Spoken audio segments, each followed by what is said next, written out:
ఓటుతోనే మన ప్రజాస్వామ్యమనే భవనం బలంగా నిర్మించబడుతుంది. ఓటు వేయకపోవడమంటే మన బాధ్యత నుండి మనం తప్పుకోవడమే. చైతన్య తన స్మార్ట్ఫోన్ తీసి అందులో ఉన్న ఈ ఓటర్ కార్డును తాతకు చూపించింది. చూడండి తాత, ఇప్పుడంతా డిజిటల్ అయిపోయింది.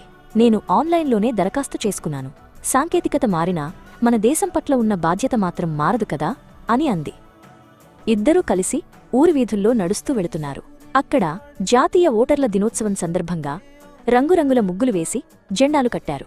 ప్రతి ఓటరు చైతన్యవంతంగా ఉండాలి, అప్పుడే మంచి నాయకుడిని ఎన్నుకోగలం అని విశ్వం తాత చైతన్యతో చెబుతున్నారు.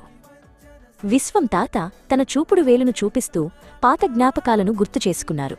ఎన్నికల రోజున వేలిపై వేసే ఆ సిరా చుక్క ఒక ముద్ర మాత్రమే కాదు, అది ఒక గర్వం. నేను మొదటిసారి ఓటు వేసినప్పుడు కలిగిన ఆనందం ఇప్పటికీ నాకు గుర్తుంది అన్నారాయన. మరి ఈసారి ఓటర్ల దినోత్సవం థీమేంటో తెలుసా తాత?